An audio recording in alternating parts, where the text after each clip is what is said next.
తాకట్లో ఉన్న మీ బంగారాన్ని విడిపించి ఆ రోజు ఆన్లైన్ రేటుకి కొంటాం. Sharma gold company. నమస్తే, మీరు చూస్తుంది సుమన్ టీవీ. నేను మీ కీర్తి. ఏప్రిల్ నెలలో ద్వాదశ రాశుల్లో భాగంగా 1 నుంచి 15వ తారీఖు వరకు వివిధ రాశుల వారికి ఎలా ఉంటుంది మనకు తెలియజేయడానికి మనతో పాటు ప్రముఖ ఆస్ట్రాలజర్ బ్రహ్మశ్రీ నందిబట్ల శ్రీహరి శర్మ గురువు గారు ఉన్నారు. నమస్తే గురుగారు. వాగర్థ వివ సంపృక్తౌ వాగర్థ ప్రతిపత్తయే జగతః పితరౌ వందే పార్వతీ పరమేశ్వరౌ ఆదిత్యాయ చ సోమాయ మంగళాయ బుధాయ చ గురుశుక్ర శనిభ్యశ్చ రాహవే కేతవే నమః. శృంగేరి జగద్గురు పీఠాధిపతులకి కంచి పీఠాధిపతులకి నమస్కారములు తెలియజేసుకుంటూ కార్యక్రమాన్ని ప్రారంభిద్దాం. ద్వాదశ రాశులలో జన్మించినటువంటి వారికి ఏప్రిల్ మాసములో 1వ తారీఖు నుంచి 15వ తారీఖు వరకు ఏ విధంగా ఉండబోతుంది అనే విషయం తెలుసుకునే ముందు గ్రహస్థితి తెలుసుకుందాం. ఇక వృషభ రాశిలోనే గురు సంచారం చేస్తూ ఉండడం, అలాగే కుజుడు కర్కాటక రాశిలో సంచారం చేస్తూ ఉండడం, మరియు కేతువు కన్యా రాశిలో, అలాగే పంచగ్రహ కూటమి అనగా గమనించుకున్నట్లయితే ఉగాది నుంచి 30వ తారీఖు వరకు కూడా షష్టగ్రహ కూటమి అనేటువంటిది ఏర్పడడం జరిగింది. ఉగాది మరుసటి రోజు నుంచి ఈ పంచగ్రహ కూటమి అనేటువంటిది కంటిన్యూ అవుతుంది. కాబట్టి పంచగ్రహ కూటమిలలో భాగంగా రవి, బుధ, శుక్ర, శని, రాహు. కాబట్టి ఈ 5 గ్రహాలు అనేటువంటివి ఈ యొక్క మీనరాశిలోనే సంచారం చేస్తున్నాయి. ఈ కారణం చేత 12 రాశులలో జన్మించినటువంటి వారికి గ్రహస్థితిగతులు ఈ ఏప్రిల్ 1వ తారీఖు నుంచి 15వ తారీఖు వరకు ఏ విధంగా ఉండబోతుందో తెలుసుకుందాం. ప్రత్యేకించి మహిళలకి కూడా ఏ విధంగా ఉండబోతుందో తెలుసుకుందాం. ధనుసు రాశి వారికి ఏప్రిల్ 1 నుంచి 15th వరకు ఎలా ఉంటుందో ఇప్పుడు తెలియజేస్తారా? ద్వాదశ రాశులలో భాగంగా 9వ రాశి అయినటువంటి ధనుస్సు రాశిలో జన్మించినటువంటి వారికి ఏప్రిల్ 1వ తారీఖు నుంచి 15వ తారీఖు వరకు ఏ విధంగా ఉండబోతుందో తెలుసుకునే ప్రయత్నం చేద్దాం. ముఖ్యంగా ఈ యొక్క ధనుస్సు రాశి వారికి ఏలినాటి శని దోష ప్రభావం తొలగిపోయి ఆనందంగా గత 2.5 సంవత్సరాల నుంచి ఆనందంగా ఉన్నారు. కానీ ఇప్పటి నుంచి అనగా 29వ తారీఖు మార్చి నుంచి అర్ధాష్టమ శని దోష ప్రభావంలో ఉన్నారు. ప్రధానంగా ఏం జరగబోతుంది? కాస్త ఇబ్బందికర పరిస్థితులు ఎక్కువగానే ఉంటాయి. అంటే అష్టమ శని దోషం కన్నా అర్ధాష్టమ శని దోష ప్రభావం చాలా ఎక్కువ. అన్నిటికంటే మించి ఈ ధనుస్సు రాశికి శత్రుక్షేత్రము, శత్రు శని భగవానుడు గురువుకి. కాబట్టి ఎక్కువగా ఇబ్బందికర పరిస్థితులు ఈ ధనుస్సు రాశిలో జన్మించినటువంటి వాళ్ళు ఎదుర్కోక తప్పదు. గృహంలో చికాకుల సమస్యలు పెరుగుతాయి. ఆల్రెడీ ఇంటికి సంబంధించి నిర్మాణంలో ఉన్నటువంటి వాళ్ళకి ఆ ఇంటి ప్రయత్నంలో పలు చికాకులు, అలాగే అనుమతులు రాకపోవడం అనేటువంటివి తరచూ ఎదుర్కొనేటువంటి సమస్యలు. ముఖ్యంగా కొత్తగా తీసుకోవాల్సినటువంటి జాగ్రత్త ఏంటంటే ధనుస్సు రాశిలో జన్మించినటువంటి వాళ్ళు ఈ అర్ధాష్టమ శని దోష ప్రభావం వల్ల వాహనాన్ని నడిపేటప్పుడు జాగ్రత్తలు పాటించండి. ఇది చెప్పవచ్చు. ముఖ్యంగా ఈ గురువు కూడాను అనుకూలంగా లేని కారణం చేత ధనపరమైనటువంటి సమస్యలు ఎదుర్కొంటారు. వచ్చినది సంపాదన వచ్చినట్టుగా ఖర్చు అయిపోతుంది. మళ్ళీ ఇతర ఖర్చుల కోసం చేతులు చాచాల్సినటువంటి పరిస్థితి ఎదురవుతుంది. అన్నిటికంటే ముఖ్యంగా ఆరోగ్యం పట్ల కూడా శ్రద్ధ వహించాలి. ఏ తర్వాత చెప్పొచ్చేది ఏమిటంటే ఈ ధనుస్సు రాశిలో జన్మించినటువంటి వారికి సమయం అనుకూలంగా లేదు, గ్రహాలు కూడా అనుకూలంగా లేవు. ఈ కారణం చేత కొద్ది సమయాలలో, సందర్భాలలో మనకి మనం తగ్గి ఉండడమే చాలా మేలు అనేటువంటి విషయాన్ని లౌక్యంగా వ్యవహరిస్తూ ముందు నడుచుకున్నట్లయితే ప్రశాంతంగానైనా ఉండగలుగుతారు. సమస్యలు, కొత్త సమస్యలు రాకుండా, ఉన్న సమస్యల్ని బాధించకుండా ఉండగలుగుతాయి. అన్నిటికంటే ముఖ్యంగా దేవతా అనుగ్రహాన్ని పొందే ప్రయత్నము అందరూ చేయాల్సిందే. మరీ ముఖ్యంగా గమనించుకున్నట్లయితే ఈ యొక్క ధనుసు రాశిలో జన్మించినటువంటి ఉద్యోగస్తులు కావచ్చు, ప్రమోషన్ల కోసం ఆశించిన మేర ఫలితాలు పొందలేకపోతారు. వ్యాపారస్తులైతే ఆశించిన మేర లాభాల్ని పొందలేకపోతారు. ముఖ్యంగా నిరుద్యోగస్తులు బాగా కష్టపడితే తప్ప ఉద్యోగం లభించినటువంటి పరిస్థితి. కాబట్టి జాగ్రత్తలు పాటించండి. ముఖ్యంగా ఈ సంబంధించినటువంటి ధనుస్సు రాశిలో జన్మించినటువంటి విద్యార్థులు బాగా కష్టపడితే తప్ప ఫలితాలు పొందలేరు.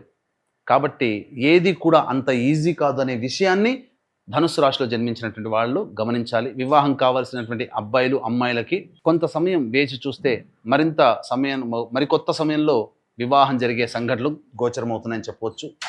అయితే సంతానం కోసం ఎదురు చూసేటువంటి వ్యక్తులు మాత్రం సంతానం జరిగేటువంటి అవకాశం గోచరమవుతుంది. కాబట్టి జాగ్రత్తలు పాటించండి. ఇక అన్నిటికంటే ముఖ్యంగా 1 నుంచి 15వ తారీఖు వరకు ఏ విధంగా ఉండబోతుంది? 1వ తారీఖు రోజున ప్రధానంగా ప్రశాంతత లేని జీవితాన్ని పొందుతారు. వృధా కాలయాపన జరుగుతుంది. ఏ పని యందు కూడాను ఆసక్తి అనేటువంటిది ఉండదు. ఇక 2, 3, 4, 5 తారీఖుల్లో గనక చూసుకున్నట్లయితే ఆదాయానికి మించిన ఖర్చులు ఉన్నప్పటికీ కూడా ఆ ఖర్చుల్ని అధిగమించగలిగే సంపాదన పొందుతారు.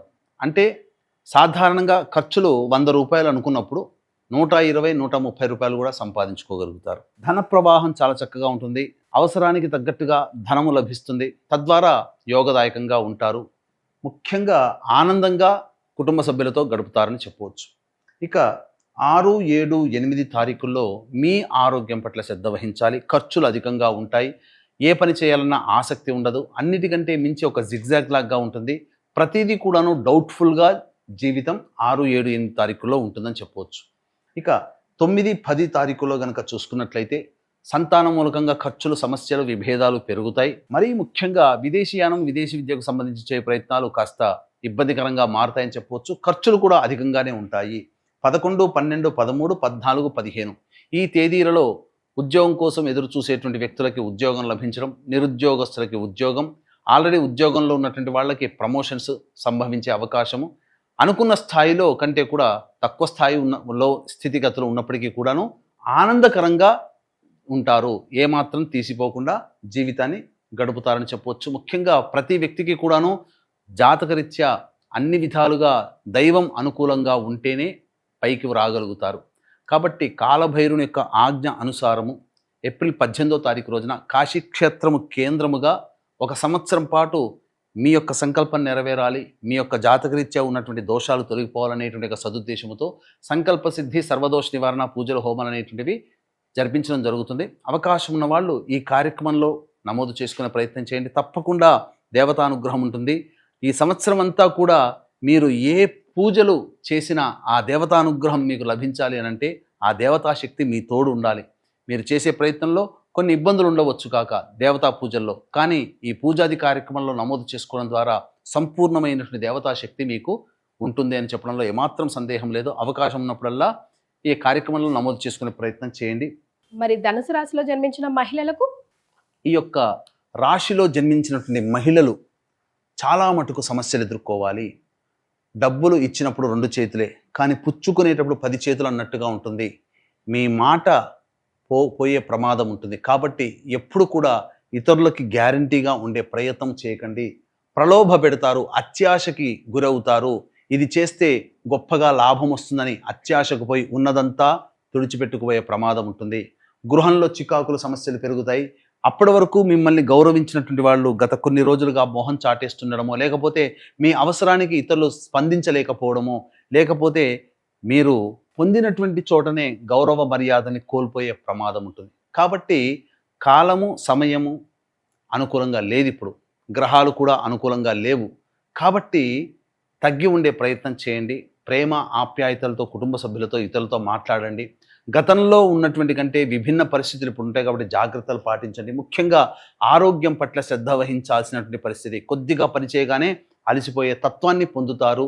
వెన్ను సమస్యలు పెరిగేటువంటి అవకాశము ఈ యొక్క ధనుసు రాశిలో జన్మించినటువంటి మహిళలకి ఉంటుందని చెప్పవచ్చు. ముఖ్యంగా బ్యూటీ పార్లర్, బొటిక్ రంగము, అలాగే లేడీ గవర్నమెంట్స్ సంబంధించి, క్లాత్ స్టోర్స్కి సంబంధించి, అలాగే ఫైనాన్స్ రంగంలో ఉన్నటువంటి వాళ్ళు, బ్యాంగిల్ స్టోర్స్ నడుపుకునేటువంటి వాళ్ళు, లేడీస్ టైలర్స్, ఇలా స్త్రీలతో సంబంధం ఉన్నటువంటి వ్యాపారస్తులు అందరూ కూడా మహిళలకి అంతంత మాత్రంగానే ఉంటుంది. కాబట్టి కొత్త పెట్టుబడులు పెట్టి వ్యాపారాన్ని అభివృద్ధి చేయకండి. సమయం అనుకూలంగా లేదు కాబట్టి వేచి చూడండి.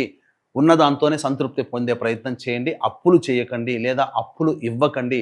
అన్ని విధాలుగా ఆనందదాయకమైనటువంటి జీవితాన్ని పొందుతారు. లేకపోతే కొత్త సమస్యల్ని కొని తెచ్చుకున్నట్టుగా ఈ యొక్క ధనుసు రాశిలో జన్మించినటువంటి మహిళలకి ఉంటుందని చెప్పవచ్చు. ముఖ్యంగా తర్వాత చెప్పొచ్చేది ఏంటంటే, ఏ పని చేయాలన్నా కానీ ఆ పనికి సంబంధించినటువంటి ఆలోచన, సరైనటువంటి నిర్ణయాన్ని ఈ యొక్క రాశిలో జన్మించినటువంటి వాళ్ళు తీసుకోలేకపోతారని చెప్పవచ్చు. మరి వీరు ఎలాంటి పరిహారాలు పాటిస్తే బాగుంటుందంటారు గురుగారు? ఈ ఏప్రిల్ 1 నుంచి 15వ తారీఖు వరకు గ్రహాలు, సమయము అనుకూలంగా లేని కారణం చేత ప్రతిరోజు కూడాను దత్తాష్టకం కాలభైరవాష్టక పారాయణం పఠించే ప్రయత్నం చేయండి. కాశీక్షేత్రంలో కాలభైరుని యొక్క అనుజ్ఞ మేర ఏప్రిల్ 18వ తారీఖు రోజున ప్రారంభమవుతున్నటువంటిది సంకల్ప సిద్ధి సర్వదోష నివారణ పూజలు హోమాలు 1 సంవత్సరం పాటు జరుగుతాయి. అవకాశం ఉంటే ఇట్టి మహత్తరమైనటువంటి కార్యక్రమంలో మీ గోత్రనామాదులు నమోదు చేసుకునే ప్రయత్నం చేయండి. అన్ని విధాలుగా ఆనందంగా ఉంటారని చెప్పవచ్చు. చాలా సంతోషం అండి. సో ధనుస్సు రాశిలో జన్మించిన వారికి ఎలా ఉంటుంది 15 రోజులు తెలియజేయడంతో పాటుగా చక్కటి రెమెడీస్ని కూడా సూచించారు. ధన్యవాదాలు. సర్వం శ్రీ ఉమామహేశ్వర పర బ్రహ్మార్పణమస్తు.